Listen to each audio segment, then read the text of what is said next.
என்ன அநியாயம்பா இது. வாய்க்கு வந்து இஷ்டத்துக்கு பேசுறேன். இது நான் உங்ககிட்ட ஒன்று கேட்கட்டா? என்ன விஷயம்? சேவ் பண்ணி வச்சுக்கோங்க. நைட்டு ஃப்ரீயா இருக்கும்போது அப்புறமா பாருங்க. என்ன பேசுறான் பாருங்க, நல்லா சொல்லுவோம்ல, அந்த மாதிரி பேசிட்டே இருப்பான் அப்படின்னு. என்ன மாதிரி எனக்கு அது சரியா தெரியல. ஓகே, நான் வண்டி ஓரமா கட்டுறேன். நம்ம மைண்ட் அங்க போகுது. ஓரமா கட்டுறேன். வண்டி ஓரமா கட்டுறாளாம். நான் மாடை எடுத்துட்டு போய் கட்டுறேன்.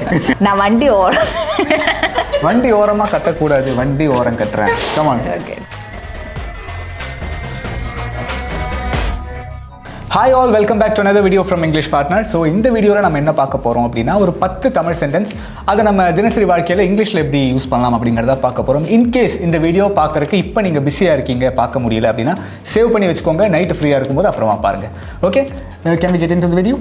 எஸ். ஓகே, ஸோ ஃபர்ஸ்ட் என்ன அநியாயம்பா இது. என்ன அநியாயம் இது அப்படிங்கிறத வந்து நம்ம எப்படி இங்கிலீஷில் சொல்லலாம் அப்படின்னா, வாட் இன்ஜஸ்டிஸ் இஸ் திஸ் அப்படின்னு சொல்லலாம். வாட் இன்ஜஸ்டிஸ் இஸ் திஸ் அப்படிங்கிற மாதிரி நம்ம சொல்லலாம். Okay, next one. அவன் வாய்க்கு வந்து அது பேசுறான். வாய்க்கு வந்து இஷ்டத்துக்கு பேசுறான். இது எப்படி சொல்லுங்க? பேசுறான் பாருங்க, நல்லா சொல்லுவோம்ல, அந்த மாதிரி. அதை வந்து he wags his tongue a lot அப்படின்னு சொல்லலாம். he wags his tongue a lot அப்படின்னு சொல்லலாம். அப்படி இல்லாட்டி he has no control over his tongue அப்படின்னு சொல்லலாம். he has no control over his tongue அப்படி கூட நம்ம சொல்லலாம். wags ஸ்பெல்லிங் என்ன? WAGS. wags. ஓகே, இந்த tail wag பண்ணும்ல, so dog wags his tail அப்படின்னு சொல்லுவோம் இல்லையா, அதே மாதிரி இஷ்டத்துக்கு பேசுறான் அப்படின்ற மாதிரி நம்ம சொல்லுவோம். பேசிட்டே இருப்பான் அப்படின்னு. என்ன மாதிரி. ஸோ நெக்ஸ்ட், நான் வண்டி ஓரம் கட்டுறேன். ஓகே, நான் வண்டி ஓரம் கட்டுறேன். ஓகே, நான் வண்டி ஓரம் கட்டுறேன் அப்படிங்கறத வந்து I am pulling over my vehicle அப்படின்னு சொல்லலாம். pulling over I am pulling over here. that I am pulling over my vehicle அப்படிங்கற மாதிரி நம்ம சொல்லலாம். ஓகேவா? Okay, next one. எனக்கு அது சரியா தெரியல. சோ நம்ம வந்து ஷூரா இல்லனா unsure. I am unsure about it. I am unsure about it அப்படி நம்ம சொல்லலாம். ஓகே, நான் அது அவ்வளோக்கா பெருசா எடுத்துக்கல. ஆமா, அந்த விஷயம் அவ்வளோக்கா பெருசா எடுத்துக்கல. I don't mind it அப்படின்னு சொல்லலாம். Okay, I don't mind it. பரவாயில்ல, அது ஒரு விஷயமா அப்படினா I don't mind it அப்படினா நம்ம சொல்லலாம். Okay, yes. நான் உன்கிட்ட ஒன்னு கேட்கட்டா? Can I ask you something? Okay. Can I ask you something? நம்ம யார்கிட்டயாச்சும் ஏதாச்சும் கேட்கறதுக்கு முன்னாடி நம்ம ஜஸ்ட் அது கேட்டோம்னா அது கொஞ்சம் நல்லா இருக்கும், டீசெண்டாக இருக்கும். Can I ask you something அப்படின்னு கேட்டுட்டு அதுக்கப்புறம் நம்ம கேட்க வேண்டிய விஷயத்தை கேட்டோம் அப்படின்னா it would be better. Okay.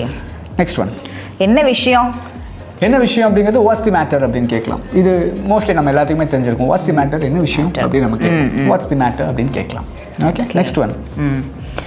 கூடிய சீக்கிரம் as soon as possible. எவ்வளவு சீக்கிரம் முடியுமோ அவ்வளவு சீக்கிரம். அங்க ரெண்டு கம்பேரிசன் வருதுல்ல, அதனால தான் இந்த as யூஸ் பண்றோம். எவ்வளவு சீக்கிரம் முடியுமோ அவ்வளவு சீக்கிரம். Okay, as soon as possible. அதனால as soon as possible. ரெண்டு. Okay, next one. நீ என்ன நம்பலாங்கிறதுக்கு you can trust me அப்படின்னு சொல்லலாம். இல்லை இன்னும் கொஞ்சம் பெட்டரா சொல்லணும்னா you can count on me அப்படின்னு சொல்லலாம். you can count on me, I'll be always there for you. you can count on me அப்படின்ற மாதிரி நம்ம சொல்லலாம். Okay, next one. ரோடு ஃபுல்லா குண்டும் குழியா இருக்கு. ஆமா, கஷ்டம் தான். the road is bumpy. அப்படி நம்ம சொல்லலாம். bumpy spelling BUMPY. bumpy. the road is bumpy. Okay, அப்படி சொல்லலாம். So 10 sentence over. இன்னைக்கு 10 சென்டென்ஸ் ஓவர். இந்த வீடியோ உங்களுக்கு யூஸ்ஃபுல்லாக இருந்திருக்கும் நம்புகிறேன். இந்த வீடியோவில் சொன்ன சில விஷயங்கள் உங்களோட ஃப்ரெண்ட்ஸுக்கு யூஸ்ஃபுல்லாக இருக்கும் நீங்கள் நினச்சிங்கன்னா அவங்களுக்கு கண்டிப்பாக ஷேர் பண்ணுங்கள்.